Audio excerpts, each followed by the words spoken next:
Well, listeners, after a curveball or two, some lengthy battles with the Covenant, and having to seal Ganondorf back again for the umpteenth time, we are finally back from our hiatus to deliver our due dose of content once again.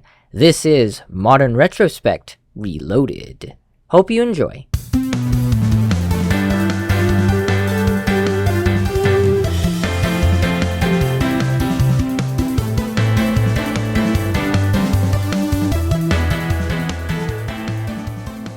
You are listening to Modern Retrospect, retro hits and modern bits. I'm Yovan. And I'm Joseph.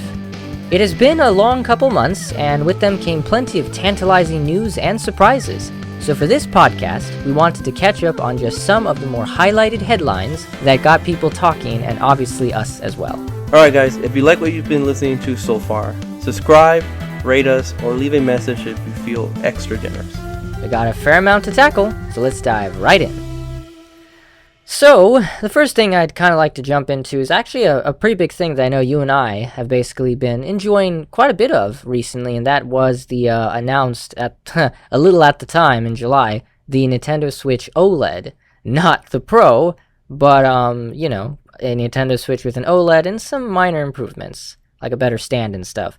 So, to kind of catch up a bit on that, I kind of get the feeling that some people are on the fence about ever upgrading to one. For me, I felt it was something I really, really wanted because I like having a nice, bright, vibrant screen, and there's a couple of nice benefits to it as well. And then you told me, of course, that there were a couple little shortcomings on it too. Actually, I have some updates on that. So, obviously, this episode's super timely. I mean, right? I mean, the OLED just came out last week, was it? No, wait, what? No, so yeah, obviously. Not super timely, but the OLED is not that old, right? Yeah, it's about a couple months, like 2 months old maybe?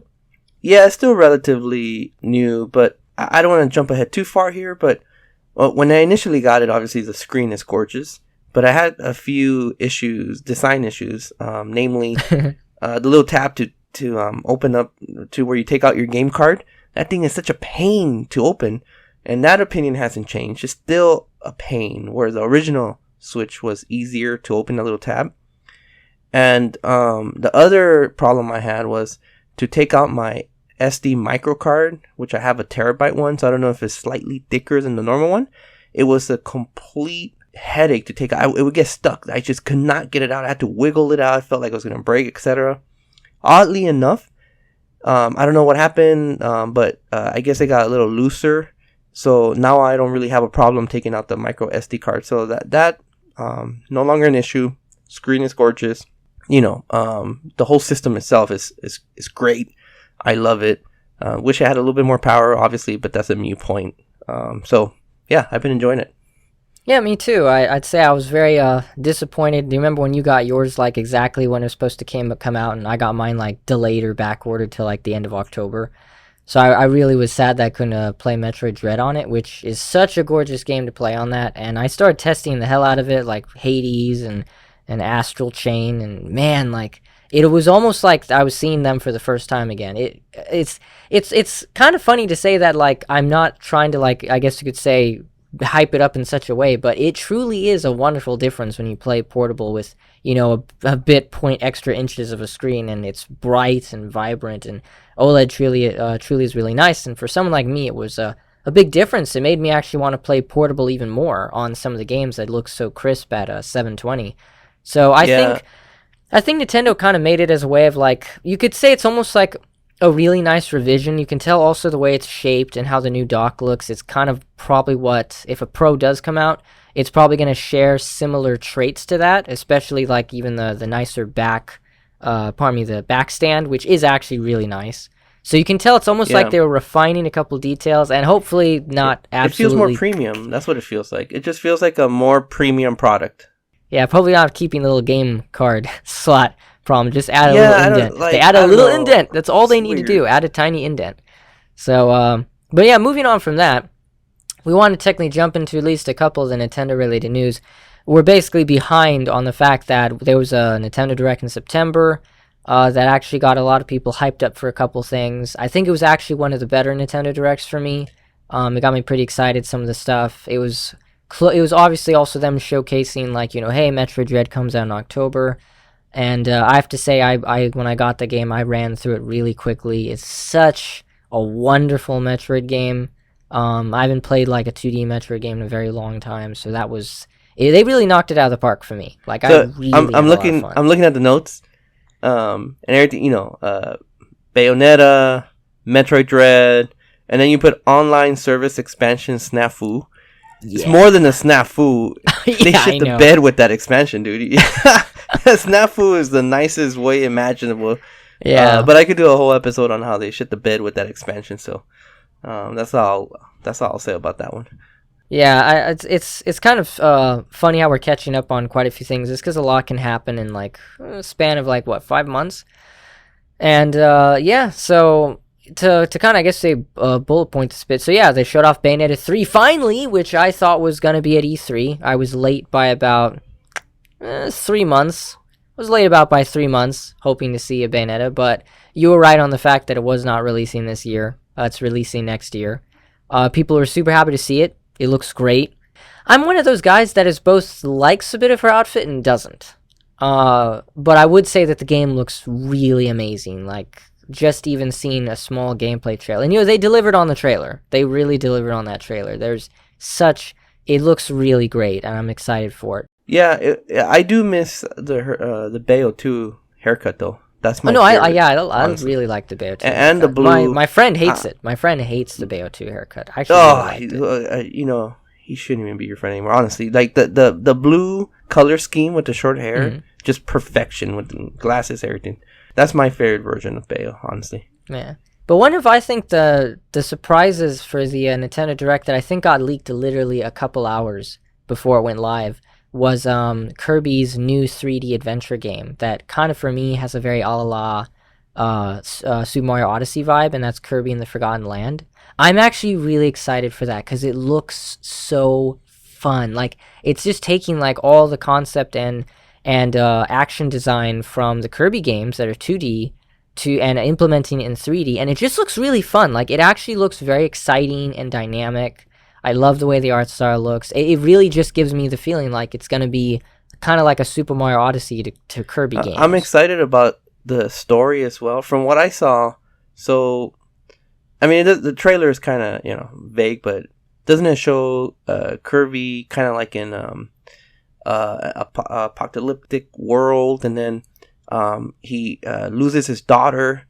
Then some years pass, and he finds another girl that kind of reminds him of his daughter, and they build a relationship together. Don't even. And, oh wait, no, you're right. There's two different games. Yeah, wrong game. That's right. The Last of Us. Yeah, you're right. Kirby. I got them confused. But I'm digging the art style. Hopefully, it's just not for show, and they actually do something exciting with that art style and the new direction. Because I bought every single Kirby game that's ever come out, and I've loved most of them, if not all.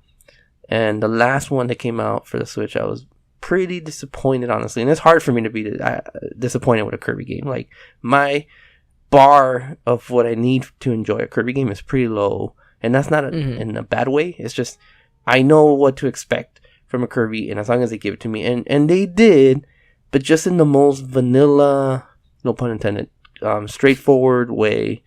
And I returned it. I took it to GameStop, and I got like $45 back or whatever, and I've never done that with a Kirby game. So I hope that this one kind of tries something different, uses that art style, just not as a hey, look at this art style, isn't it cool? But then everything else is the same, right? Well, yeah. I mean, I'm I'd say excited. that. Yeah, I'd say the thing I'm most excited for is it looks like it has got a very large open world kind of area that's very you can do a lot of exploring. And funny enough, it is kind of almost it looks post-apocalyptic, but it's very colorful, very vibrant. He's like exploring some abandoned looking cityscape. And he's just like, running into all these enemies and stuff. But it's very beautiful. It's like, that kind of idea where, when everything looks all down in the ditch, but it's all like nice looking. So I think it was really nice to see that. I'm glad Nintendo has a good way of showing nice trailers when they actually do show something off. I really enjoy that. Like, they show nice gameplay trailers when they really want to hype people up, and I love that. about Nintendo. So that was actually one of the nice things. One of the quick things that a lot of people saw this coming. I kind of did too. But it was nice to see it that Monster Hunter Rise is getting its massive DLC expansion called Sunbreak, kind of like how Monster Hunter World had Iceborne. So I'm actually looking forward to that, despite the fact that I'm really behind on Rise. But it's nice to see that they're we putting gotta in play that much more effort. of that. Yeah. We gotta find the time to put a little bit more time into that. I enjoyed what I played, but sadly I put it down far too early. I gotta say though, Capcom really has fired on all cylinders on its franchises. They're very quick. That's the word I'm looking for. They're very attentive when it comes to their franchises that they're currently focusing on, like the Resident Evil games, the Monster Hunter games. I think what was the other one they released this year? Well, no, it was actually mostly Monster Hunter Resident Evil this year, but they are very attentive on their franchises, especially their big ones they've been working on. So I've always found that to be nice. To quickly touch upon that online service thing, I think at E3, as I recall, they talked about the expansion pass, but they didn't talk too much about it, other than the fact that there would be like Nintendo 64 games and Sega Genesis games. And when we finally got like a price point of how much more it would cost you, it's insanely large. Let's move on, please. Yeah. I don't have the energy. I don't have the energy to get into that one right now. So probably at some other point, in case it has better value later. Anyways, and next episode on the expansion pack. Yeah, one of the interesting things and one of the bigger things that was announced was the Animal Crossing Direct, which later on showed that there was going to be whole DLC added to it and a huge update, which has pleased a lot of people, adding like in cooking and adding you're able to actually do a lot more customization and mobility and tons of quality of life features which people have been begging for, including like different locations. And they added a whole DLC pack that I think a lot of people enjoyed. It was like taking this home designer kind of DS game and turning it into a huge like expansion for Animal Crossing, which looks really nice. I just feel like I would like to actually get the benefit of playing Animal Crossing again before I even think about doing that DLC. So that's kind of like something I'll think about. But a lot of people are very excited for it. It looked really good. I do want to get back to Animal Crossing. I think it's a wonderful game to play, but it's an endeavor if you want to put time into it. And so I think that kind of covers a lot of the Nintendo stuff that actually happened. The last thing I guess I'd mention is there's some musings that Nintendo will have a small presence at the Game Awards. Aside from just, being awarded. I mean, Metroid Dread is actually nominated for Game of the Year, which I think is fantastic. I don't think it'll win, but I'm really hoping we see something else from Nintendo because 2022 looks like it's going to be pretty packed. For Nintendo. So I think that's all I can really say on it. Do you have any last thoughts you'd like to say in regards to Nintendo? No, not really. I mean, I do, but I could go on and on and on about this. So, it was okay. Honestly, it's been a while ago, so I kind of remember some stuff. And the biggest thing that stands out is the disappointment in the expansion pack and the N64 technical issues, the pricing, stuff like that. But whatever, I could play those games in a variety of other ways that are probably better, but it would have been nice if they would have given us 60 frames, 1080p, blah blah blah, quality of life features, etc. Like really shown some love to these games, and they kind of dropped the ball. Now they said they were gonna update it, so let's see what happens. But even if they do update it, it's still way too expensive. No, I agree. It's one of the first times I actually really didn't jump in on actually paying extra for something. Yeah, and me, man. I'm such a huge N64 fan, but, I could go get Ninja Gaiden on the Xbox. I have a nice little Xbox collection, or original Xbox collection. I could go get Ninja Gaiden, Halo 1 or 2 or whatever, stick it into my Series X or my Xbox X, and guess what? What's going to happen? It's going to play. It's going to play in 4K. With, or I could turn on HDR if I wanted. It's going to be 4K. The frame rate is probably going to be better, if not at least consistent. And it's going to play amazing. It's the preferred way to play those classic games. And guess how much Microsoft is charging me? Now, I could be wrong here, but I don't think you need Xbox Gold or Game Pass to put in an old game in the system and just be able to play it. I don't think so either. I think it's all Yeah, built into their so firmware. it is built into it. Now, if you want, you could buy the game if you don't own it, and it'll have the same enhancements. But if you own the disc, then that's pretty much your key to unlock the digital version. So why is why is Nintendo charging $80 for a shitty emulation? Like, that's really the insult here, right? Not only that they're charging $80. Now I know, whatever, it's $80 for the online system. Which, come on, let's be fair, their online is super basic. But $80 for some Sega Genesis games that we played a gazillion times, and some N64 games that the emulation is garbage. And I mean, it's just, it's like, come on, if they're gonna charge that much. So, like, the basic season pass or their annual online pass is $20, right? So how much is the expansion pack? $80? No, remember, if it's for family pack, because they do it two ways, so it's $50 if you're a single person for the expansion, $20 if you're a single person. If it's family, it's really expensive. Like, I pay $35, right? I have the family plan, and the And family plan is like 30. It's $35. Yeah. So, are you serious? $45 extra for so like it's $80 a year. It's insane. $45 extra for what? For some shitty emulated? No, the games themselves are not shitty. They're emulated shitty N64 games, and to make things even worse, I can't even buy the controller. Like, I would have loved to buy that N64 controller, and it's not even available. And they're like, hey, it's not going to be available until 2022 sometime. We don't know when. It could be in the middle of the year. So the one fucking thing I wanted, which was the controller, I can't even buy. So the emulation is garbage. The price point is insulting. The controller is non-existent unless I want to give my money to scalpers, which at this point it would probably be best and give it to Nintendo, honestly. It's like there's so much that pisses me off about that expansion pack. I am their target audience, right?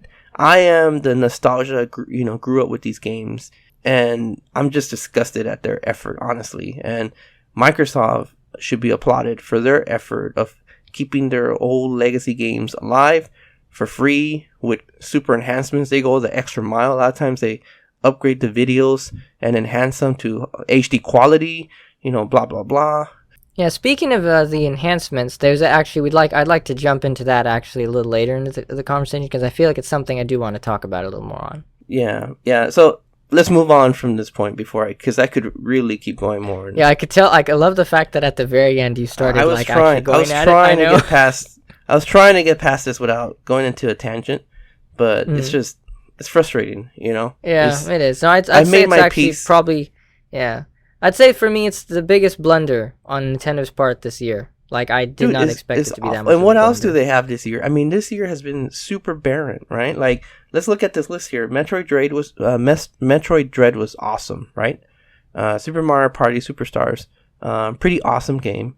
What else? Smash the Bayonetta 3, not coming out this year. Kirby, is that coming out this year? No, it's not. Oh, well, actually, one of the really nice things, at least to mention, is that we got our last Super Smash Bros. Character, and that would be Sora. And for a lot of people, including me, it was a very, very wonderful moment. I have to say, it's a very, very childhood moment that I had, and Sakura did a very good job of giving everyone that kind of closure feeling to the last character, because it could have been anyone.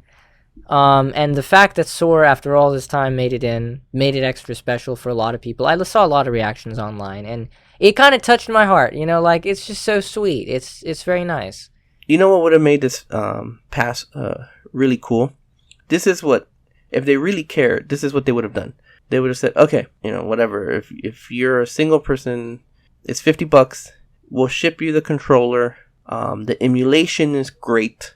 Right, so if they did a great job with the emulation and they shipped you the controller, one-time thing, then you would have the controller and you would have great emulation. But as it is, they're overcharging for the controllers, right? The controllers, the one controller, is $50. So 2 Super Nintendo controllers were like $30 or something like that.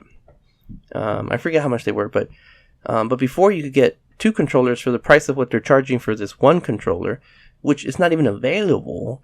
So if they would have had great emulation with the controller at the very minimum available to purchase, then this would have been a little easier to stomach. But and it sucks because a lot of the games that they're adding, I'm a big fan of. Like they went and got Banjo-Kazooie, so that is no small feat. They had to get on their knees for Microsoft to let them do that.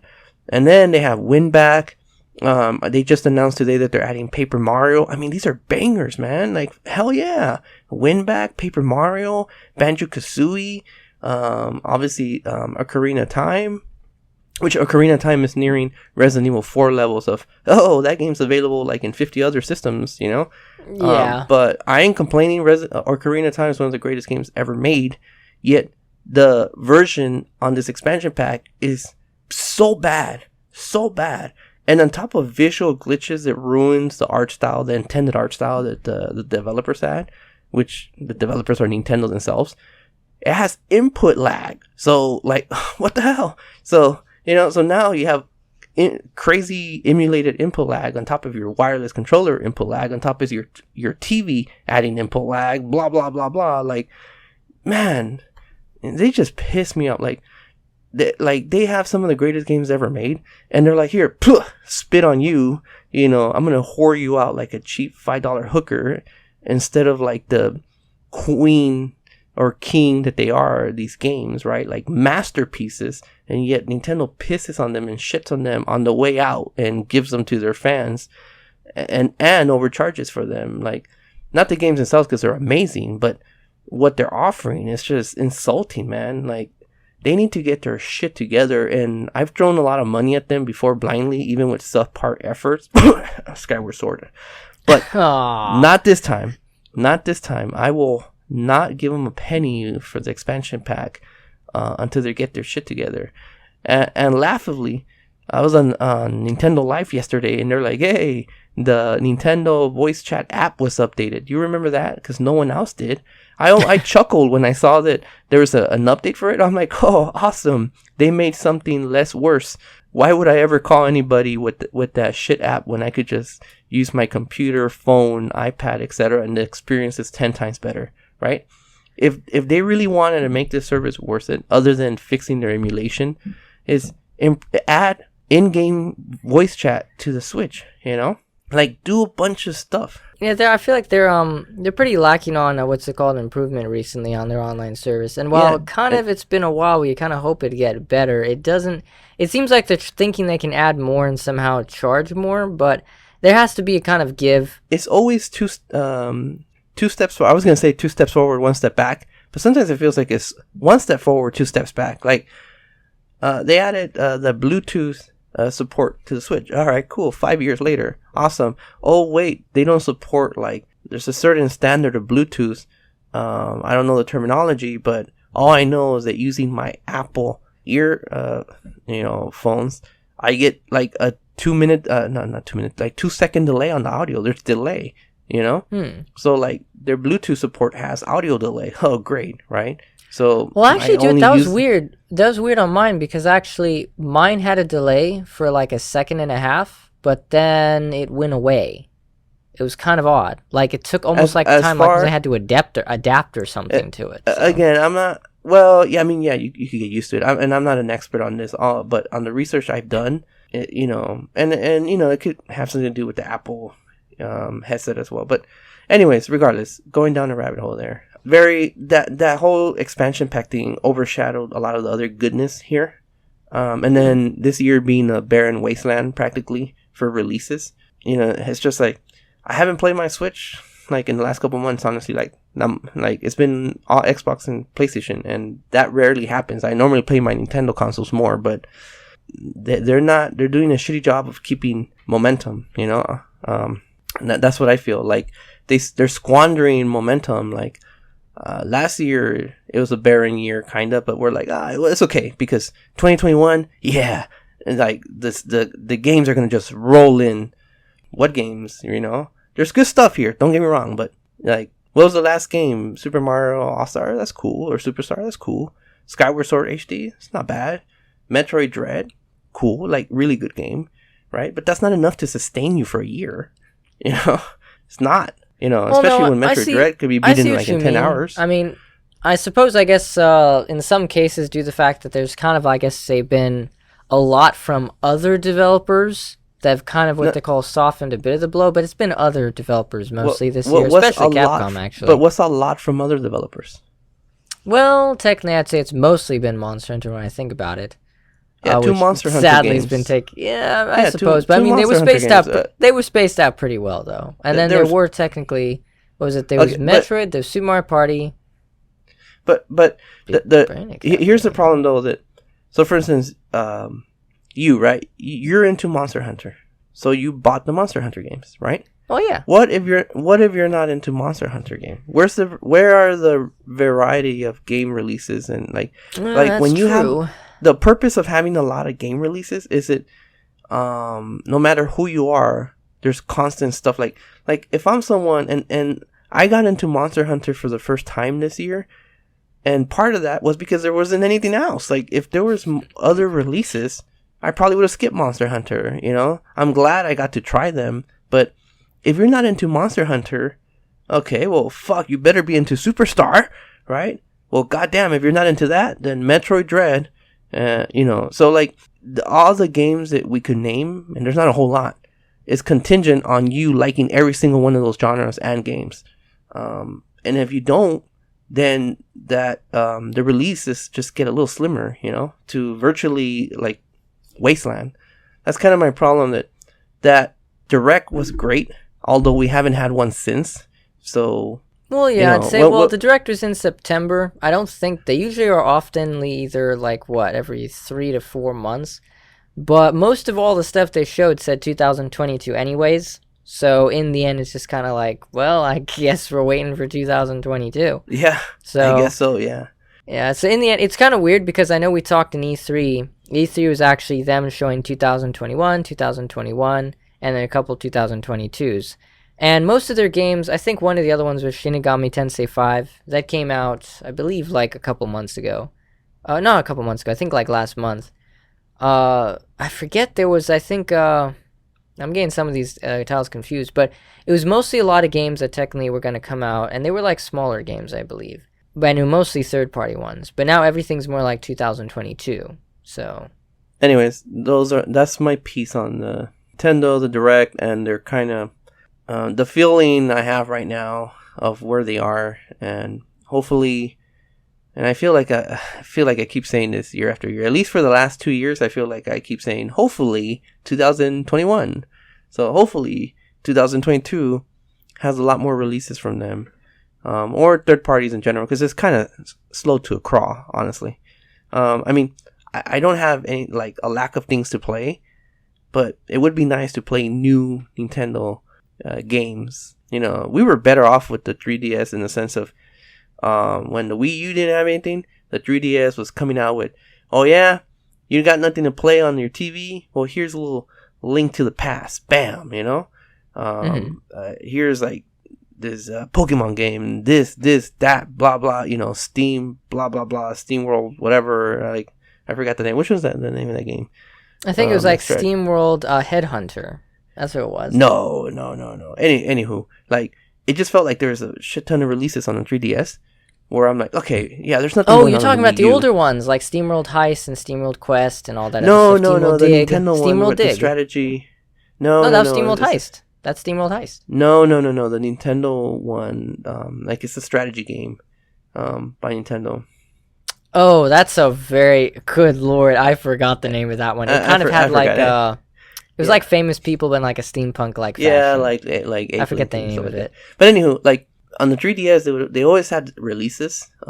So like yeah, the Wii U didn't have anything, although the Switch doesn't have much right now anyway. So you know, but I always felt like at least the 3DS was just bam, bam, bam, release. There's always something interesting on the 3DS. Like if you think about all the third parties, you know, like on the 3DS they had, you know, like all those, what is it called? Adrian Odyssey games or whatever they're called. Those Dungeon Hunter games. No, like yeah. Dungeon Crawler.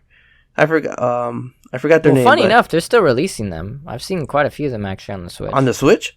Yeah, they're just not very prevalent. No. Yes, I've seen at least 2 of them. But they are under the radar these days. They're much more under the radar. Well, I mean, I don't remember hearing about the release, but on the 3DS they were getting physical releases. You had like I'm going blank. Anyways. The point stands. 2021 just feels kind of barren in third party and first party releases. Well, I mean, technically, I'm looking more forward to 2022 anyways. I'm kind of it's kind of sad to say we have no choice. We're done with. We're in December, and I'm kind of like, I'm kind of. We're in December. We have no choice.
Anyways, I do want to quickly touch upon something that technically we don't really talk much about, actually, before we get on to kind of like the ending facts of technically we want to talk about.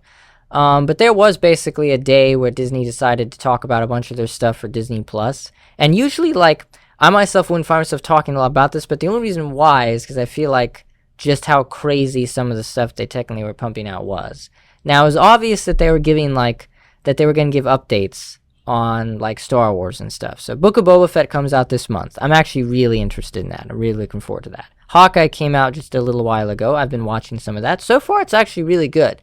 And then they gave an update on Star Wars Obi-Wan Kenobi, which comes out next year. And that I'm super excited about because we do get Ewan McGregor back. We do get Hayden Christensen back as Darth Vader. And apparently they're going to be actually having a duel in there. And it looks like there's going to be some crazy Star Wars stuff that you don't get to see very often. I mean, come on. Like, it is kind of like the time. I would have never imagined being the age that I am, thinking that I'd get to see this stuff ever live action. I gotta hand it to Disney for really pushing it that direction. And Ewan McGregor seems super happy to do it, so that was great. And he wasn't doing much else. Well, I mean, he's been in like mostly actually small TV shows. Not small, actually. I think he was in he's great. Fargo. He's been in TV shows. He's great. He's great. I'm not shitting on him. He's a good actor. But oh yeah, definitely. But I think his enthusiasm on it was really nice. It's always nice when someone actually likes to go back to something. You know what stood out here is obviously X-Men '97. I knew you were gonna get to that. Dude, come on, man. Oh, but that's what I mean, though. Do you mean it seems like Disney's just doing like crazy stuff with they want to do crazy stuff with their streaming service? Like I've never seen. If you look at this list, I've never seen of this many things coming back. So the Proud Family. You have what was it? Tiana from the Frog Princess getting her own show. Baymax is getting his own show. You have Willow, which was literally like an old classic movie, like a cult classic movie. That's getting its own TV show with, what's his name? Warwick Davis reprising his role. Despite him being like much up there in age. And in the end, it's like all these things are returning. You have Hocus Pocus 2 coming out. You have a sequel to Enchanted known as Disenchanted. I mean, come on. Like, I would never have thought any of these things would get either continuations or comebacks. Like X-Men '97 in itself is gonna be like they said they're bringing back a good amount of the original cast, but I'm just curious how the hell they're gonna pull that off. I mean, that's a lot of drawing work to do. Like if you want to like capture the same style and capture the same feeling, like that's a lot of work. And you have a ton of these other live-action shows like Secret Invasion, which will have Samuel L. Jackson. You have the animated zombies. You have Miss Marvel, She-Hulk, and Moon Knight. And you have all these shows, and all I'm thinking about is just like, damn, like, I've never seen a company literally do so many crazy things with it. And I'm surprised some people said, oh, well, they were underwhelmed on it. And I was kind of like, really? Like, you don't get this stuff from other companies, and I know I could say that Disney's kind of a conglomerate at this point, but in the end, it's just like, it's just impressive. It's just really impressive how they're actually pulling this off. Well, it looks good on paper. That's true. I'll give you that. I just want to, I'm excited to see it come to fruition. I do think their shows are too safe sometimes, like, I could give you that. I mean, it makes sense. Obviously, like, they're not going to go all Infinity War on us on a TV show, right, with huge implications. The shows they're shot beautifully. They have a big budget. So far, I've liked the storylines. Yeah, the storylines are good, but the storylines are a little fluffy.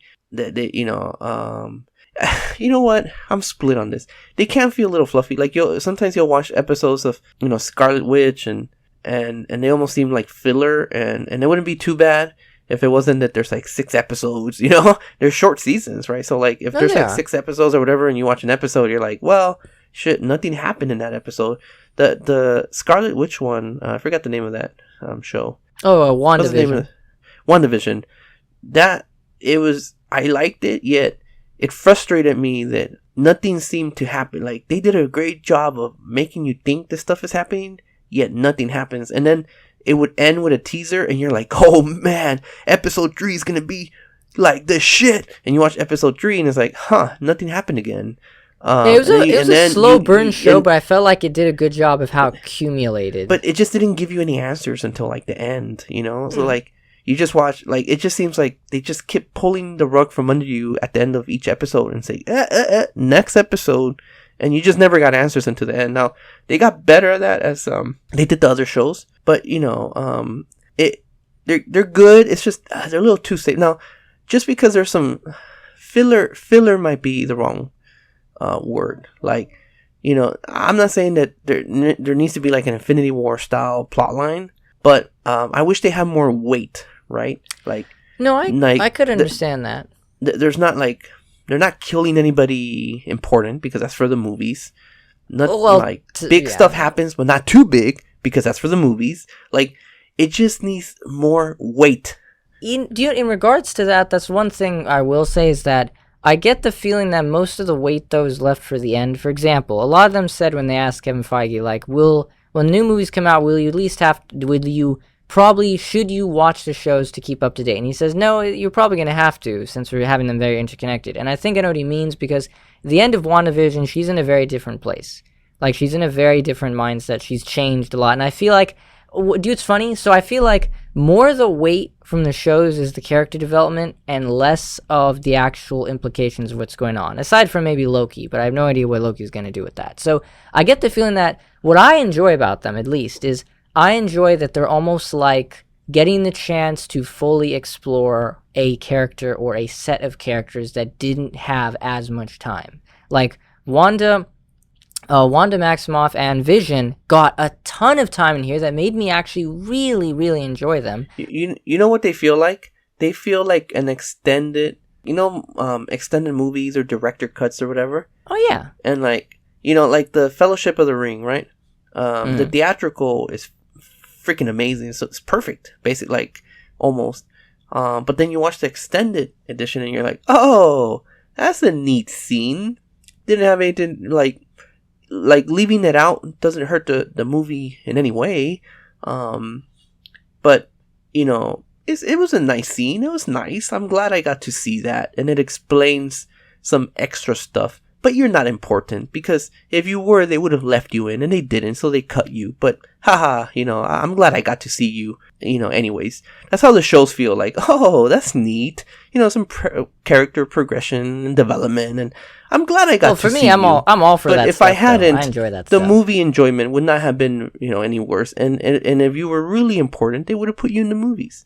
That's kind of how I feel. But, you know what? I'm not complaining. It's a little nitpicky, but... let's put this back on the positive track. None of this matters because X-Men 97 is coming, and but it's gonna have some big shoes to fill. I mean, you have your nostalgia working for you on that one, dude. No, look, I don't. Have you ever seen that X-Men show? I've seen bits and pieces. Have you seen it? Have you really seen it? Bits and pieces. Yes, the animation is rough, blah blah blah blah blah blah. But the stories in that show was heavy, and they followed the comic book, not exactly, but they interpreted those stories and adapted them really, really well. They dealt with death, they dealt with racism, discrimination in the X-Men kind of way, and those shows had emotional impact, on top of great action, etc. Like I may come off as like over exaggerating, but for a kids show where like, oh, you can't punch anybody, you have to use lasers instead of guns, right? Blah blah blah. Like kids shows had all these restrictions back in the day, and this show was like cut through a lot of that crap and said, nah, we're not disrespecting you kids. Like, this is what the X-Men are about. These are some dark themes, people dying, having to deal with the emotional loss of your family, friends, discrimination, etc. They didn't shy away from that stuff, and they had the usual, grandiose storylines, but they didn't shy away from these topics, and they embraced them. They embraced, love, relationships. They didn't make Wolverine the main character and the leader of the team. Cyclops was the leader. They stuck to the comic books, and that's why this show is so beloved, because it's just the X-Men from the comics, PG or PG-ish for kids, but still with the spirit and the soul of the comic book. I'm super excited to see what they do in '97. Plus, they delivered one of the iconic themes of X-Men, which has basically been the the main theme of all time, even for the movies. Yeah, like Bryan Singer. One thing I loved about his movies, his action is like watching paint dry. But what I do appreciate that he did is like, obviously they took some of like the like you said, the theme from the music. You could hear it incorporated in the music, and he did that iconic scene where like the jet flies on the water and the water whoosh, splashes up. That's straight from the cartoon. And the music's all playing, and you feel hyped up. Like, yeah, I mean the composer. I've always thought this, like, the composer had like such an easy job. Like, man, the theme is right there. Just adapt the theme, right? Yeah, adapt it to be like a movie theme. He did. And that's kind of what he did, right? It's iconic. When I was young, and that was the first thing I saw. The music was very much in your mind. So. The only one of my disappointment with the movies was like they adapted kind of the theme somewhat, but not like the special effects. Now I know the special effects could be cheesy or whatever, but like if you listen to the special effect of Wolverine's claws coming out in the cartoon, oh man, it's like whoosh, like, oh my god, like what the hell, like that is like in your face. I'm gonna fuck you up with my claws, bitch.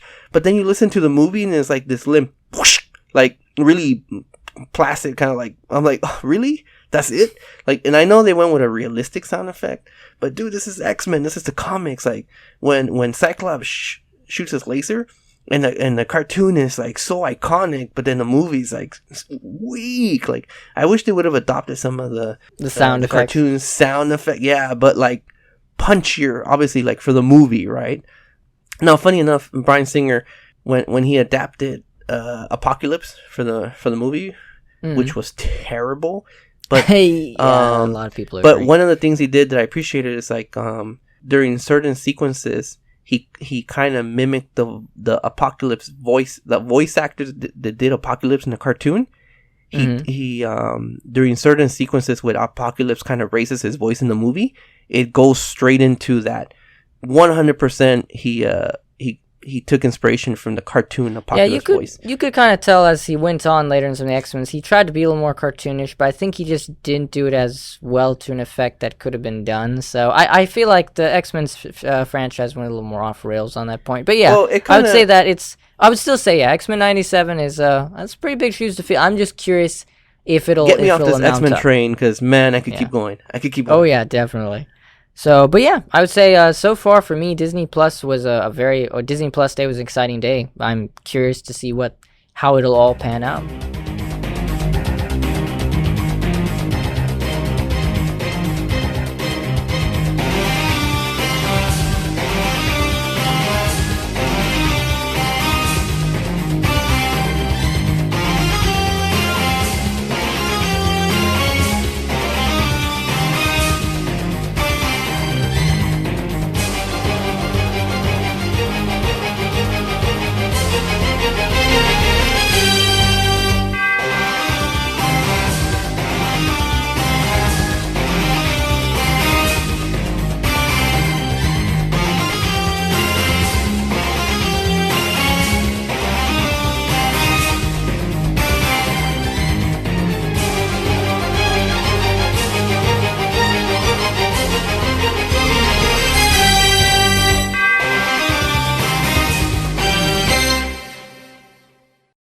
right, ready to talk some Halo? Oh yeah, Halo. I know you're ready for Halo. that. You're ready for Yeah. that. So, in my opinion, ever since E3, one of the hugest things, aside from Forza having a big presence after it was released, I played a bit of it. Really beautiful game, runs great on the Game Pass. Aside from it getting a really big launch, I can tell that after the launch of Forza was out, all the attention of Microsoft has been Halo. I kid you not, the amount of Halo news has been absolutely crazy. Before we get to Halo, we gotta talk about the Xbox anniversary. And Well, that's what I'm saying. Way When to we're do getting that, to that is that's because they released the Halo Infinite multiplayer early. Like, early on the day of the Xbox 20th anniversary. When originally it was supposed to slate to come out, I think, just at the beginning of December, but they released it like 2 weeks and a half early. Ooh, I got a lot to say about that one. I mean, technically, we both have a lot to say about it. We played it ourselves for the multiplayer and stuff. But before we go there, what was your first experience with Xbox? That's a good question. Believe it or not, I do believe my first experience with Xbox was Halo Infinite. 3. Oh, Halo. wow, 3. that's not a bad first experience. Yeah, because as I recall, the two games that I actually was very interested in to play. Because remember, the only time we played Halo Combat Evolved was on PC, and it was a demo. It was not the full game. So when we finally did have an Xbox 360, the two games that eventually I got around to playing was Halo 3 and Mass Effect.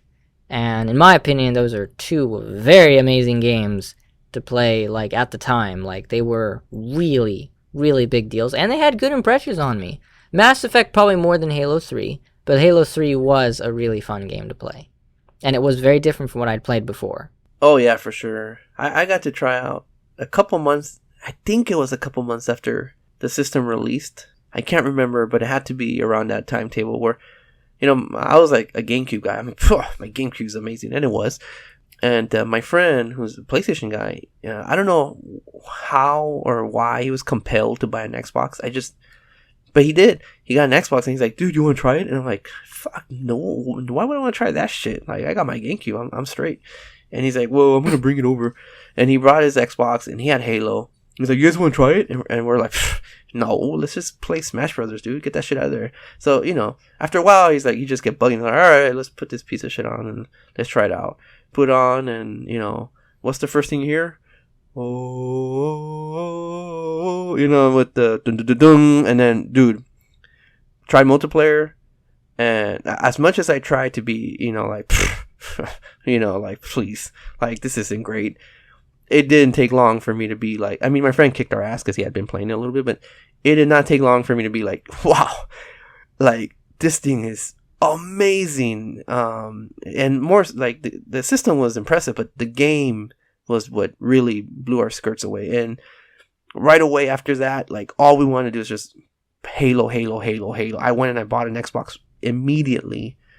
Not immediately. It took a couple months. I think I got the Jet Set Radio. I think it was called slash Sega GT. I think it was in early 2002 or something. So, but anywho, Halo was really what, like, I mean, I was a huge skeptic. Like, Microsoft, look at this big, huge, ugly machine, and the controller was garbage, and it still is. And it has nostalgia. People are like, oh my god, the Duke was amazing. No, it's all nostalgia. That is the worst piece of shit controller ever, dude. It's like holding a brick, but less ergonomic than a brick. Like, it is so bad. Like, people are just nostalgic for it because it was like the first controller. It is so bad, Joseph. I have one. I'll let you try it. It is laughably bad.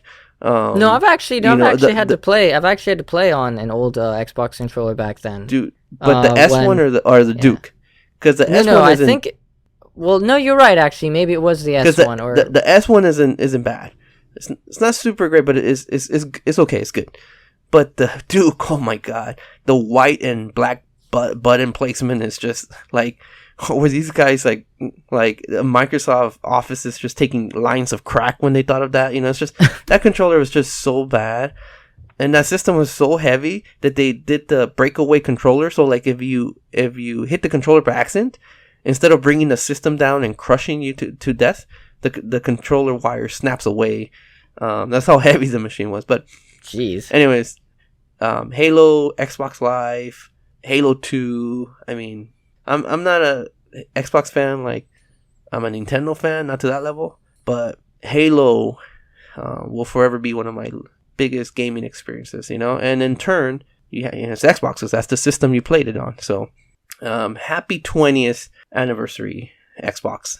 Yeah, and it spanned to the point of, I should say, when 4 and 5 came out, those were very different experiences for you. But I'd say being someone who actually... Huh? Which ones? No, I said Halo 4 and Halo 5. Those were very interesting experiences for you. When did those come out? I thought it ended after Reach.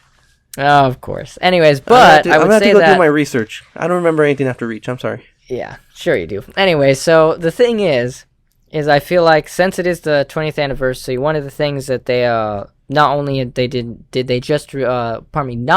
they release the Halo Infinite multiplayer, which gave people an early taste of it, but they also gave a update on a bunch of the new games that'd be supported, backward compatibility at 4K. They also said there were a bunch of games that they added the 60 FPS modes to. A really nice list. And while a lot of people are pretty happy, that Microsoft was doing that thing again, saying, hey, look how much we're supporting the backward end, they did say that, sadly, this would be the last batch that they would be doing because they're kind of running into I guess you could say that it's becoming technically really, really hard to do now, and there's lots of licenses like 70 and games, agreements. Right?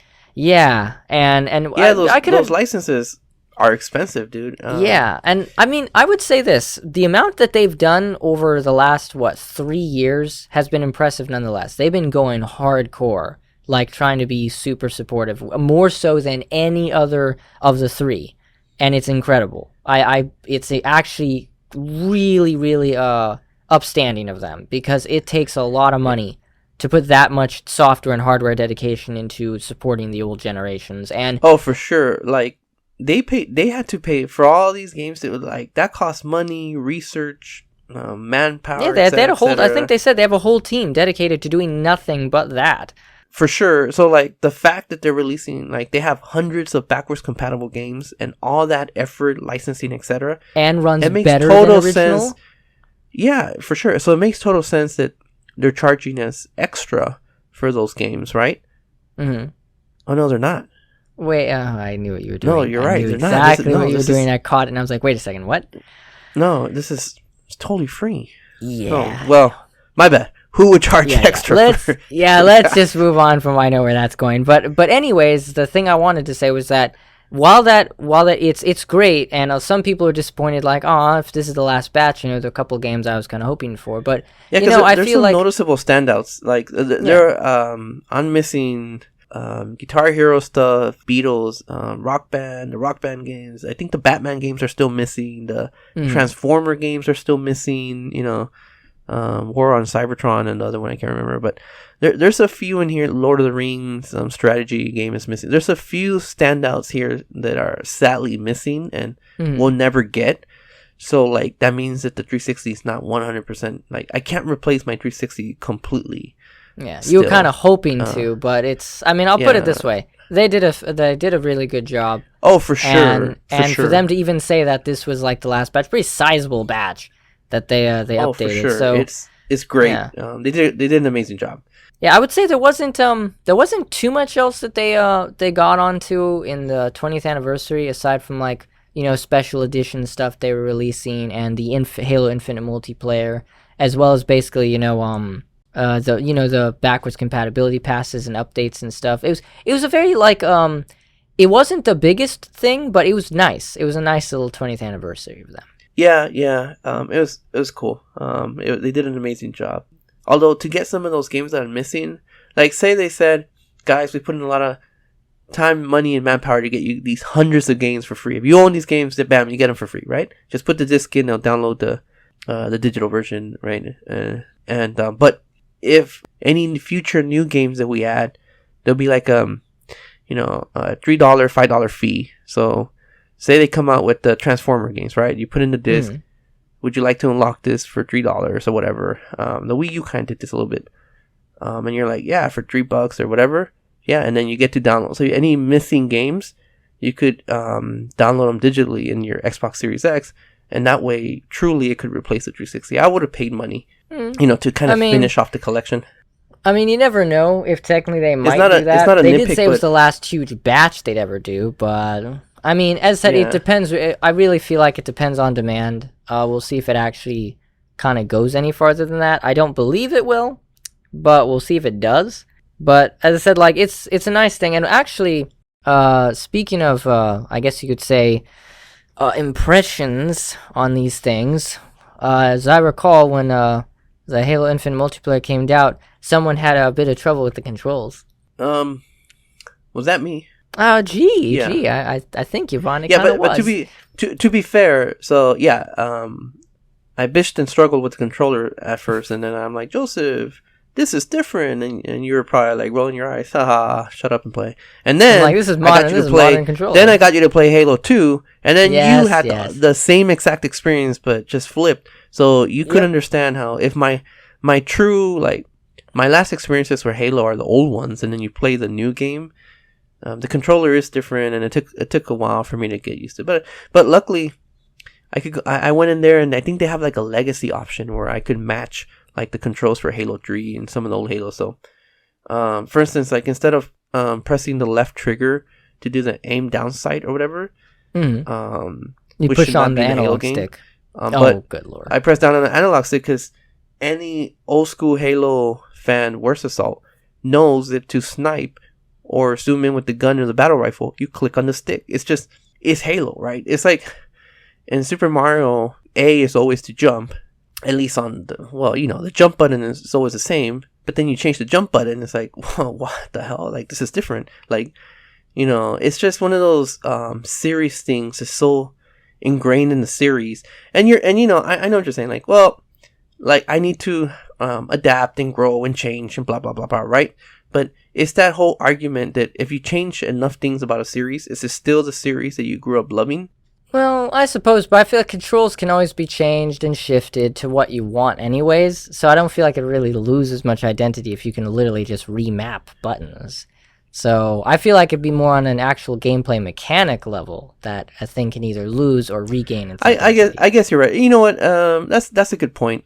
Maybe it's less so the stick, although I don't know much people that changed the zoom in from the stick, but more so that, the battle rifle zoom in, the sniper zoom in, the Halo 1 gun zoom in, etc. I think the rocket launcher you could zoom in, but you can zoom in with every gun. You couldn't have an assault rifle and like there was not so much zoom in, but hold it kind of like Call of Duty style.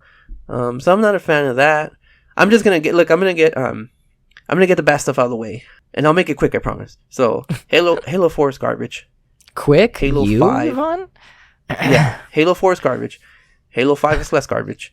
So I was kind of cautiously optimistic with Halo Infinite.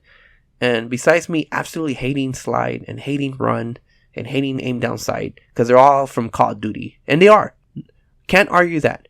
You cannot argue that these are not staples of Call of Duty, right? They absolutely 100% are staples of Call of Duty. Taken and then implemented in Halo.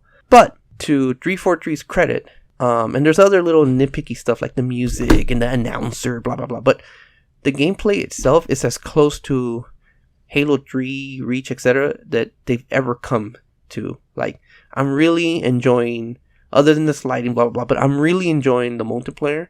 And if, like I said, I think it's their best effort and the closest it's been to old school Halo that I've seen them get to. I didn't play a lot of Halo 5, but I played Halo 4. And Jesus Christ, that was so bad. That was bad. Yeah, I mean, I would definitely say as someone who played I guess you'd say a bit of Halo 5 technically, the gunplay feels a lot tighter, a lot nicer how it is. They really started focusing more back on the basics with Halo Infinite, which feels really great. As I said, I've so far been enjoying the multiplayer. I mean, would I say it's something I'd probably get really sucked into? I don't know yet, because I have a couple favorite multiplayer games that technically I get really into. But the Halo Infinite, I have to say, impressed me. I didn't know if I would like it or not. And after testing it out, I actually really enjoyed it. It's very nice. I do know around the beginning, a lot of people were happy with how it felt, though some people were annoyed with that the amount of experience you gain per match during the Battle Pass was pretty minute, which apparently they have updated currently, and it is a bit better, but it's Yeah, it's gonna be it's still in beta. They're basically releasing this that's in why I beta. want to. It's so easy to talk about all the nitpicky stuff, or in some cases not nitpicky, but so I don't want to get too into it because, like I said, it is my favorite 343 Halo multiplayer for sure. Some things like stand out, like 343's map design doesn't hold a candle to Bungie's map design. Like Bungie had so many, and then us playing the Master Chief Anniversary and kind of going back to some of these old levels. I'm like, my God, these levels were so good. I'm Joseph. These levels, I agree. We were playing we were playing Halo 3 multiplayer in the Master Chief Collection. Zanzibar, yeah, you're right. Zanzibar is just. I mean, anybody who wants to take a class or a course in multiplayer level design, just go look at Halo 2, 3, whatever, and man, like just a master class of level design. And not only that, but visually, there's a story going on with the beach and the thing in the windmill in the middle and I mean, there's a certain art and story happening that even if you're not familiar with the levels, I would imagine that it doesn't take long to be like, yes, that big thing in the middle. Yes, like, okay, I'm familiar with the stage because it's just, they do a brilliant job of making the level immediately identifiable. And, some of the, I think the 343 stages, especially Halo stages, dude, I can't tell you. I mean, we got to play it, Joseph, so I could show you. Those stages were so bad. And Infinite stages are infinitely, no pun intended, better. Yet, some of them still lack some of that art style. So, for instance, like the level that takes place, looks a little Call of Duty, actually, but the one that takes kind of like place in the desert, and there's that big door in the middle that's slightly open. Yeah. Yeah, I love that level because it reminds me sort of like a Bungie level where like I played that level once, bam, I got it. Big door in the middle. I know where the entrance. It took one match to be like, I got it. I know this level. I understand it. I know my way around it. Right? It has a visually unique design. I get it. That other level that takes place on the street is very like metallic and kind of like, I played that level like 20 times. I still get lost in it. Now I have a bad sense of direction, but that level is just visually blah with very little identifiers. Yeah, there's a street market here and there, but it's kind of that 343 of like, they're getting better with the level design, but then artistically, not quite Bungie level. There's that other level where capture the flag, where you could see your flag from two opposite points, right? Remember that one? No, I know that one. We played that one a lot. Yeah, I love that level too. Reminds me of Midship on Halo 2 and some of the other Halo 3 levels. No, that's actually one of my favorite maps. It feels very nice and open, good, nice nooks and crannies. It reminds me of a Bungie design level. It's pretty awesome, but yet the art style is kind of like where Halo 2 had Midship, where you were inside a Covenant ship and this and that. Right there, it's all metallic. It's like, what the hell? Where am I? I don't know where. Maybe it's just me, but where am I? I don't know where am I at. Am I in a Covenant ship? Am I in a Brute ship? Am I in the Autumn? I don't know where I am. Where does this take place in the Halo universe? It's just so bland, and it's doing the level design a disservice a little bit. So that's kind of a 343 thing that I've noticed. But other than that. Well, not other than that. There's other little nitpicky stuff, lack of playlists or whatever. But anyways, the core gameplay, which is the most important thing, right? This wouldn't matter if they nailed the level design, the art style, blah, blah, blah, but the core gameplay sucked, then nothing would matter. So the fact that I'm having a lot of fun with the core gameplay and the shooting means a lot. And I haven't been this excited for Halo since Halo 3. So that's my opinion on Halo Infinite. I'd say a quick little thing to add in, that the new trailer for the campaign that they released, man, it's nice to see a good trailer for Halo. Man, Joseph, my hair stood up on my arm. Oh man, dude, I played that trailer like 4 or 5 times. Reminded me of when that Zelda Breath of the Wild trailer came on, and I just kept playing it. That trailer is the shit, man. And finally, 343 stopped being ashamed of the Halo music and themes and said, like, yeah, we have this iconic music. Let's put it in the trailer and in the game. I don't know if it's in the game, but that music with the heavy percussions, and just the way it was cut together, mwah, dude, beautiful. Like, I give them an A+ on that trailer. I want to watch it right now. I love the huge focus too on Master Chief. It's just basically him teamed up with an AI to take on the Covenant, and it's just all you need. Really no, but Joseph, I like the fact that. But do I like about it? I like the fact that there's enough new going on in the game to feel like there's something interesting going on, but yet it's very focused. I like it when a game shows you it's focused. Because the problem I had with 5, Osiris team or whatever they're called. Yeah, I mean the problem I had with 5 is it wasn't focused at all, and it was very artificial, very very artificial. Yeah, we talked about like this. I mean, we could do episodes on the story, and people have done episodes on just the story, but this one, man, and again, the trailer's just a trailer. You could play the actual game and be something else, but so far based on a trailer. Man, just Master Chief, man. Not Locke, not another Spartan from 300 years ago. No, man. Master Chief with his color scheme and design from Halo 1 and Halo 3 with just, killing the Covenant, elites, the brutes, with the music, dun, dun, dun, dun, dun, dun, and then the percussion, jumping off not to mention some badass one-liners in that trailer, yeah, too. dude, jumping off those airplanes or jets or whatever, coming down with the rocket launcher, grabbing that energy tank, tossing at the building, shooting the brute in the head, knocking his helmet off, then giving him 2 between the eyes, and dude, I could not have been more pumped. Master Chief, looking the way he should, kicking fucking ass, no Locke, Team Osiris, Cortana going through her period and destroying the world. Like, just Master Chief, man. One-man army. I got this, guys. I'll lead the way. It was beautiful. Like, if anything else, whatever happens with the game, that trailer will forever be legit and epic. Oh, definitely. No, I agree. After I said, it's rare that I get excited watching a Halo trailer because it's just... I've not really, as someone who's not been the hugest fan for a while. I just sucked for a while, Joseph. Because it sucked for a while. But funny enough, I actually back then was pretty excited to play 4. I actually at the time really liked to see what 4 was like. We never got around to it. It wasn't big on my list, and eventually it fell by the wayside. And then 5 was announced; it fell by the wayside too. And yeah, well, 5 was like misleading. Remember, like the trailer of like we're hunting the Chief down, blah blah. Yeah, no. In fact, when I was even playing when I played the campaign with you in co-op, I expected more of that, and there was practically barely anything of that. Yeah, so it was like minimal. Like, we hunted him for a hot minute. Yeah, well, I don't even remember.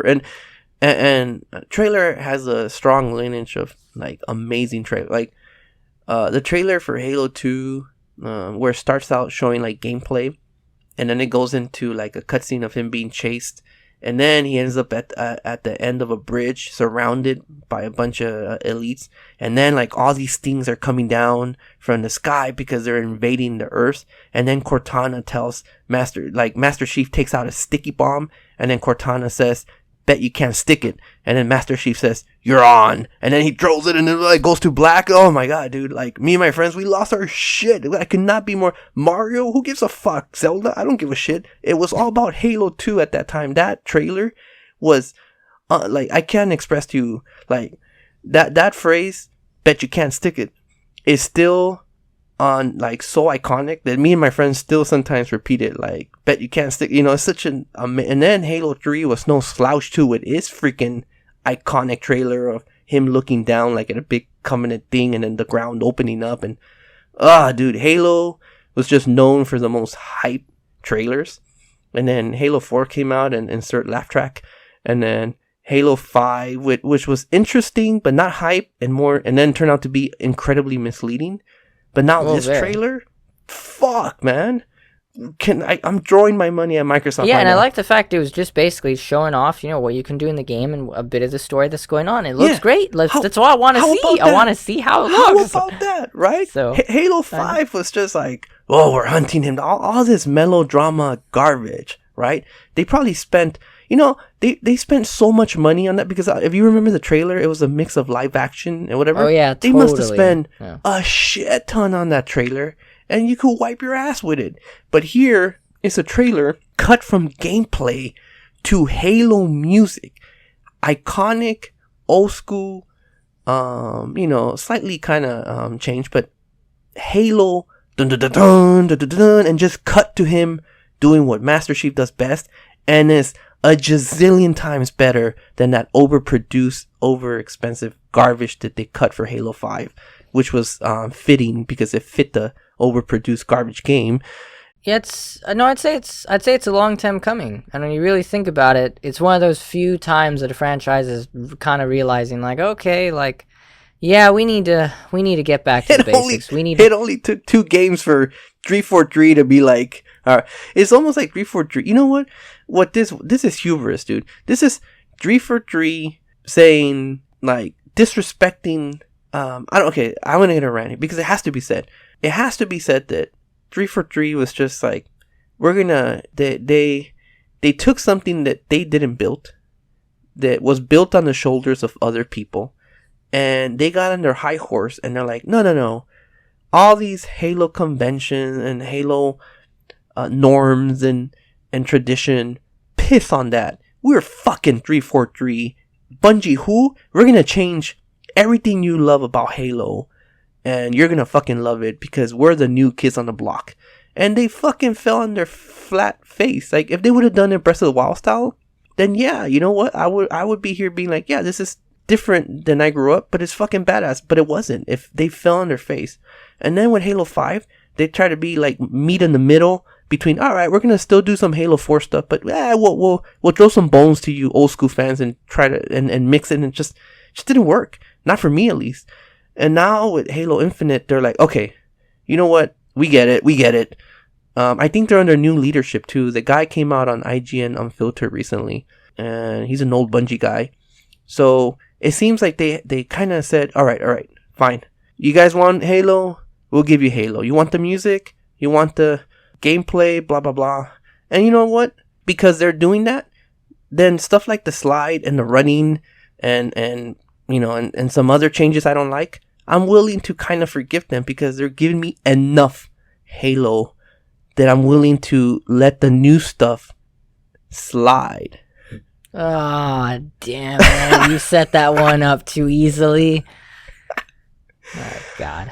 All right, that is my rant. One more thing. We need more classic Halo announcer. That is all.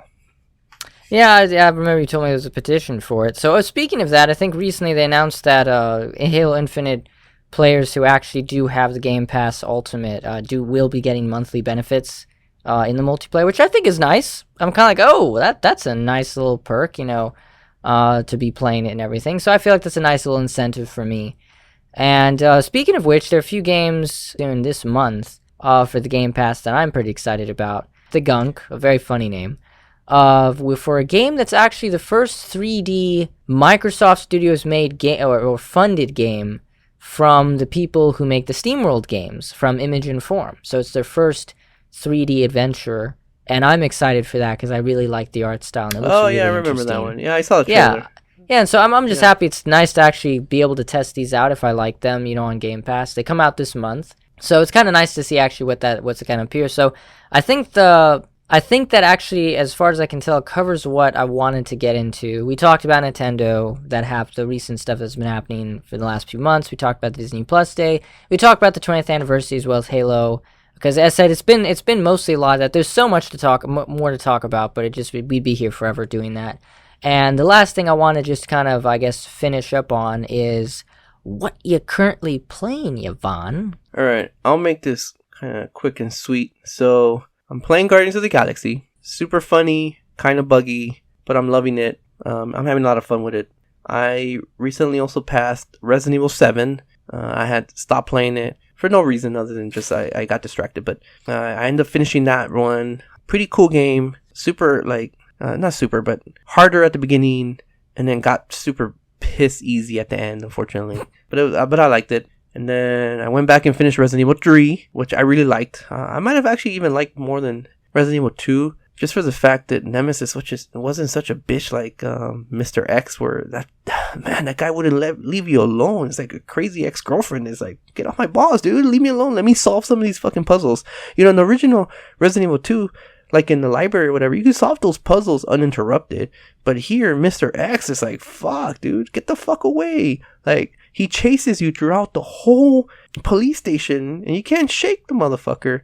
And all you want to do is just, you know, any good horror movie or horror game will have its tense moments and its moments of like where you're able to take a deep breather, and those moments are important because it makes the tense moments and even more tense, right? Here, Mr. X is a little too intrusive. It's like, I just wanted him to leave me alone, you know, so I could explore the police station, look at that gorgeous graphics, solve the puzzles, blah blah blah. But you know, typical modern Capcom where they always need to put action in your face. Mr. X just wouldn't leave you alone. So I'm in the minority in this probably, but that was my biggest issue with Mr. X. In fact, Mr. X felt more like Nemesis, and Nemesis felt more like Mr. X. Because in the original Resident Evil 2, Mr. X comes out in a few scenes, and they're scripted, but then once you lose him, then that's it, you lose him. So you actually finished 2, then 3, or was it just 3 that you were No, I finished 2, I think last year, and then I went straight into 3. And I left off towards the end, and so I went back. In fact, funny enough, Resident Evil 7 and 3 I left off at the end, so I was able to finish both games by playing like an hour or so of each one. And then last night I started Village, and dude, they take inspiration, might be the wrong word, like not copy, maybe I guess heavily influenced by Resident Evil 4. In fact, they rip it off in some ways, but it's Capcom, so they can't rip off their own game. But you know, like you start out in the woods, go to a village, something's off, you get attacked by one guy, then they ring the bell, whatever, then everybody rushes you. You could barricade yourself in the cabins, and they just keep coming, and they keep coming, and no matter what you do, they keep coming, and then finally when you're like, oh my god, I have no more bullets, I have no more ammo, I'm about to die, blah blah, and then bing bing, the bell rings in the tower, and they're all like, oh, you know, vámonos, yeah. Oh no, wrong game. No, I'm sorry. They all kind of grunt. So basically, it's just very similar, yeah. Like almost. Oh, dude. That part is almost beat to beat. That ending part is almost beat to beat. And then Ethan, which that's the main character's name, he kind of gets up and he's like, "What the hell? Where'd they all go? Bingo." I know you keep I knew you were gonna keep incorporating Leon from Resident Evil 4. Like, there's so many parallels. But you know, but it was crazy intense, and almost frustrating. And so it's kind of more frustrating because the enemies are really quick in this game, like really quick. They look like kind of Neanderthals or whatever, and they move really fast. Like the way these aren't your daddy zombies.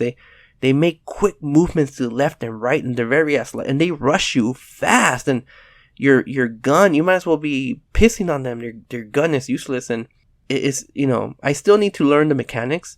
But you know, Resident Evil 4 has such clear mechanics of like, if you shoot the legs, they'll fall. If you shoot the face, they'll stagger backwards. But with Resident Evil 8, it just feels like you're having to get used to a bit more. Yeah, and it's like since their movement is less mechanical and more like fluid, it's harder to like they'll dodge like crazy and so whatever. So I still need to get used to it, honestly. But anywho, I barely survived in that area, and that's where I saved. And you know, other than that, you know, Halo multiplayer, you know, Gears of War 2, that was a lot of fun. Yeah, but you got me into playing that with you guys. That was actually pretty fun. Horde, classic Horde mode and Firefight on Reach is just brilliant. And you know, we've been playing Halo Infinite, as we discussed, and we've even done some rounds of Halo 3. We won't talk about Halo 2 because whatever. Blasphemy, what you say about that game. But that's it, man. Indeed. That's it. That's what I've been playing. Yeah, so for me, it's funny because I think you got Guardians of the Galaxy before I did, like maybe a couple days before it went on sale digitally. And I ended up just like, I sunk so many hours into that game so fast over like the weekend, and dude, then I had it like 3-4 games ahead of you, and I think I only put in like an hour. And then I know, right? You get it, and the next day you're like, I put 8 hours. And I'm like, yeah, I know. It was during the weekend, and I really pushed through that game, and I have to say it quickly became one of my favorite single player campaign experiences of all time. The story is really good.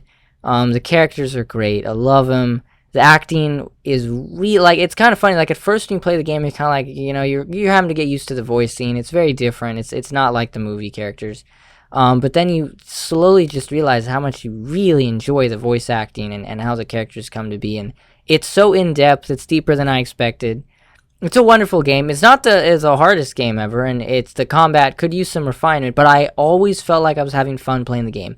Great art design, great storytelling, wonderful graphics, and all around just a fun example of a simple, linear, single-player driven, narrative-based game that you can just play and enjoy. And with all the different little details of how the characters react and all the amazing amounts of dialogue that twist back and forth depending on decisions you make or how you pick certain outcomes, is just wonderful. It's one of the blends I've never expected to see in a game, and I've played games like Mass Effect where the decisions are all the time, so it was just a really great experience. There's a lot of info. You can tell they took a good amount of influence from other games, but it solely felt like its own. It kind of reminds me a little bit of, obviously it has a lot of influence of Mass Effect, but there's a lot of also Last of Us 2. I don't remember, you remember, have you played Last of Us 1? I've only played around the beginning. Well, it doesn't matter because in Last of Us 1, it's not a spoiler, but bless you, in those games, as you're walking around with the characters, they're always talking to each other. They're never not talking to each other. It's not so much like, I don't think you could pick like responses or anything like that, which in Galaxy you can, but they're just always talking to, and they're always commenting on this and that. Hey, over here. Hey, I found something. Yeah, and it's it's the level of detail of how well they talk to each other. Like, there's so many Galaxy dynamics. Takes it to like a level of interaction and team dynamic that I've probably never seen in a video game. So it's pretty cool. That's exactly what I could say to it. The way they interact with each other really felt like real people. Like where their positioning was. They'd go from here to there. Anything that they ran into, they would talk about, and it never felt annoying. There are games I've played where you just want the characters to shut up because nothing they're saying is interesting or they're annoying, but I never felt annoyed. I felt Did you say always Halo like 5? Oh god, Halo 5 was very bland on that dialogue. God, I really got bored a lot on that dialogue. But anyways, the thing is, it's a really good game. I had a great time playing it. I plan to play it again with the movie costumes as well. I really enjoy the video game look, but it's nostalgic for me to play it slightly differently with the movie costumes. Put more time into Monster Hunter Stories 2. I feel like I'm getting close to the end, but I'm not there yet. I recently started playing For Honor multiplayer, which has been such a different type of multiplayer experience, but I really love the sword play. It's probably the best controller dual stick sword fighting game I've ever played, and it's great. You were showing me some of the footage. Yeah, it's super skill based. Like, good God, if you want to compete in this game in multiplayer, you really got to know the dynamics and the mechanics. It's easy to start and it's hard to master. But man, do you feel like a badass when you take on a real life player and you best him. From what I saw, the gameplay looked really sharp, and you have to be on point. Very much. And you impressed me one time. There are certain special moves you can do on a person, or special perks if you're like in one of those big battlefield missions online. And some of them is like throwing a smoke bomb. And if the smoke bomb hits you, it causes your HUD to disappear, so you can no longer see where the character's going to attack you. And what actually made me know that I was getting better was that even though I couldn't see where he was going to attack, based on his movements, I guarded him all 3 times. Like, by just looking at his arms. Did you close your eyes like in Bloodsport? Very funny. But I'm just basically saying, like, the game really does eventually like have an impact on you where you feel very professional. And I think it's very nice. And you don't get wrong, you run into some trolls, you run into some people who get a little salty sometimes. But it's been great. And as you were saying before, we've been playing Halo, so we were been going through Halo 1 campaign, and we've been playing multiplayer in Halo 3, Halo 1, Halo Infinite. Been lots and lots of Halo, actually. Halo Firefight. Probably the most Halo I've ever played in my life. Like, definitely over the last So I was watching this YouTube guy called Ackman. I just sent you the video, and he made a really good point. I like him because he does an amazing job of like I know I could feel something is off, and sometimes I even express it to you, but he does a really good job of saying, like, just putting a spotlight on this is what it is. And I'm like, yes, exactly. And one of the things he had mentioned is, so, like in Halo 1, right? You know how when we're running through the corridors or through outdoors or whatever, there's different ways you take out the enemy. So just, imagine in one of the corridors that we're running through, right? And you run into a room and there's a group of enemies. How do you kill those enemies? Do you throw a grenade at them? Do you shoot them with your gun? Do you slap them? Do you pick up another weapon? Or all of the above? I would argue all of the above. There's so many ways that you could go into a room in Halo 1 and handle the situation. And a lot of it is up close and personal. Like, bam, you slap them in the back, you shoot them, slap them again, take them down, pick up some grenades, throw it at a group over there, then throw another grenade over there. Then, here's an elite, shoot them, slap them again. You're up close and personal a lot of times, But you could also be far with a sniper. Like, there's so many ways you can handle a situation, and it just makes it fun. When we were playing Halo 5, and I noticed this in Halo 4 too, when I was playing the campaign a long time ago, the best way to handle encounters in Halo 5 and 4 is to shoot them at a distance. Because there's so little, like, method, because they're always disappearing on you, they kill you super fast. Like, there's, in fact, in Halo 5, you don't even want to kill them when you're close to them because the light would just blind you. It's so annoying. Yeah, I remember that. You don't even want to kill them when they're close. Like, so what you end up doing a lot is you end up shooting enemies from a long distance, almost the whole game, just with a battle rifle or whatever, and you're always running out of ammo. Always running out of ammo. So, like, not only is there the variety of how to handle skirmishes is reduced to shoot at a distance for the most part, but you're always running out of ammo, so you're always like, oh, fuck, Joseph, I have no ammo. You're always searching on the floor. Where's ammo? How often does that happen in Halo 1?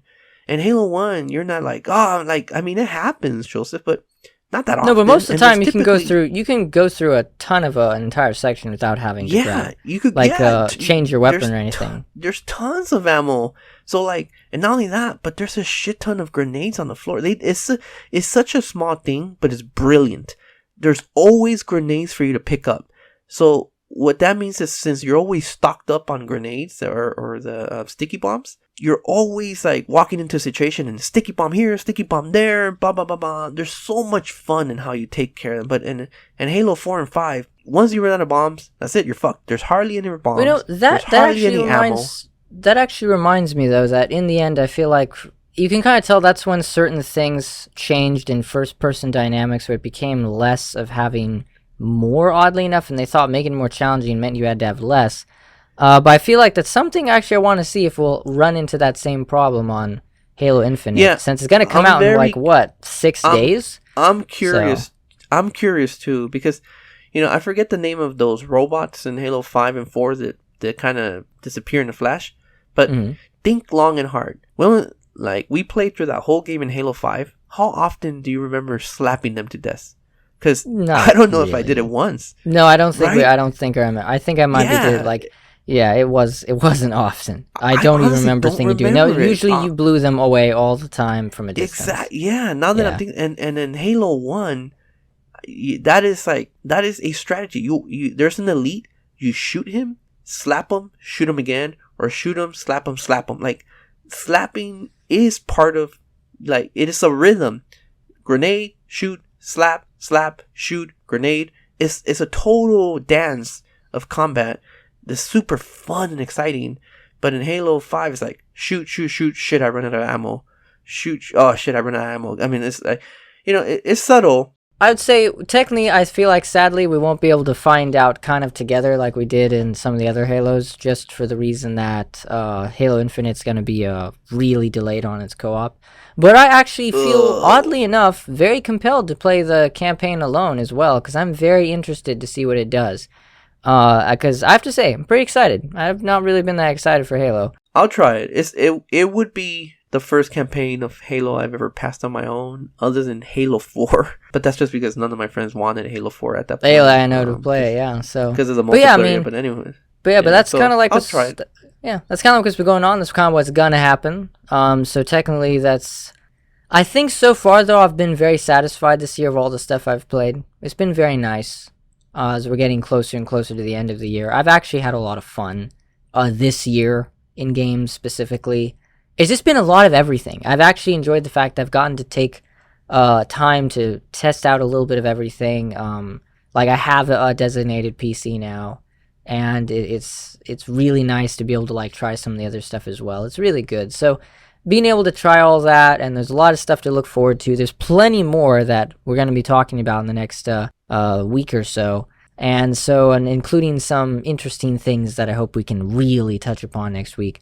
So as far as I can see, I mean, I've had a good amount of time this year, good amount of fun this year. So far, the months have been nice. And I feel like December's got a lot of nice little releases in it too. So I'm looking forward to that. Dun dun dun dun. Dun dun dun dun.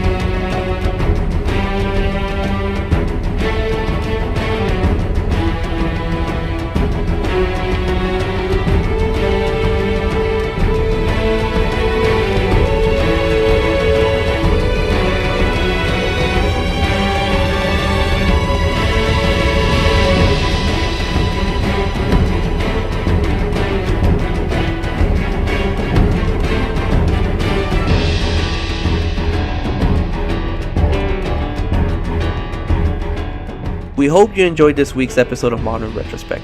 We're glad to be back and delivering new episodes per week. We hope you stay tuned for more.